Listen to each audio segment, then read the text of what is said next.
Linus Tech Tips coverage of CES 2015 is brought to you by Phantom Glass. Visit store.phantom.glass for the best darn screen protectors out there, as well as HyperX.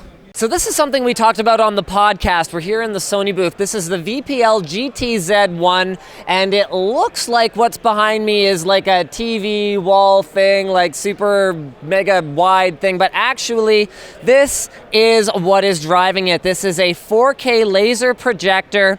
It sits 7 inches from the wall, and I'm probably kind of not supposed to do this, but I'm like leaning over so you can see here, yes, I am proving it. It's sitting 7 inches from the wall, projecting a 147-inch image. One of the most impressive things about it is the fact that it uses a very non-traditional projector system. So it's actually laser projection, which does a couple of things. It gives it better contrast, better color vibrancy. It also gives it better performance in very dirty environments. And I mean dirty in the sense of there's a lot of different light sources all over the place here in the hall.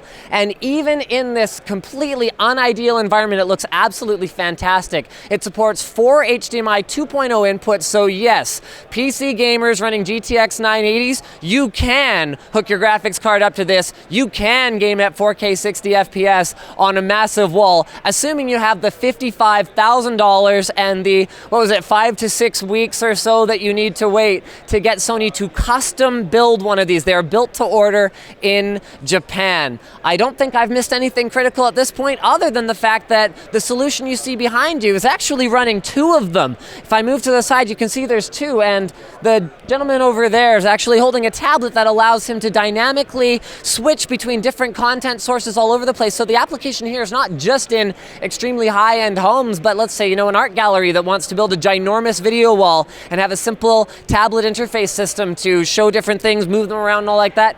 Very, very cool stuff. And another benefit of the laser projection system is that you won't see any diminishing in the brightness of it until 50,000 hours. So to put that in perspective, that's 8 hours a day of watching TV or gaming for 15 years. When you compare that to a traditional projector bulb that's going to last maybe a handful of thousands of hours and is significantly dimmer, even a couple thousand hours in, this could be the last projector or TV you ever buy. Mind you, if you got 55 grand to drop on a TV, then you could probably buy another one later anyway. And give that to your grandkids or something. Now this is a fun demo. I've never seen a TV this thin, and probably most people haven't. It's only 4.7 millimeters thick. This is Sony's new 900 series. It's available in 55-inch, 65-inch. It's a 4K display. It's an edge-lit, LED backlit LCD. And I mean, really the claim to fame here is how phenomenally thin it is. But not only that, but how well it actually integrates into being used, because super thin TVs have been done before, but not always in a way that's particularly smart.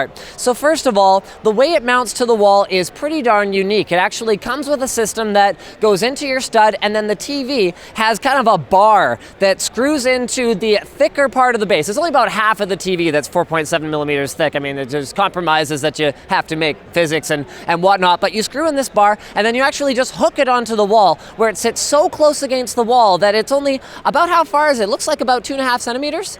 Yeah, it's about 2.5 centimeters away from the wall. Now, of course, when you do that, you might have issues with cable management and sound. So cable management they take care of with a little cable door. So you got your standard 4 HDMI 2.0 inputs. You got your LAN, because it is a smart TV, happens to be running Android TV, which is pretty freaking cool, because I, for one, am totally sick of TV makers trying to make their own thing every time and not just going with something standard that actually has support. So you can have, Chromecast-y type functionality, you can play Android games, all that kind of cool stuff. Yeah, that's built right into your TV. And then the other thing is sound. So instead of just firing sound down out of a speaker, firing sound into the wall, heaven forbid. I mean, rear-mounted speakers are bad enough on a phone. Never mind you do that on your TV. They've actually got like a flap baffle system that enables the speakers to kind of fire this way and then deflect the sound toward the viewer.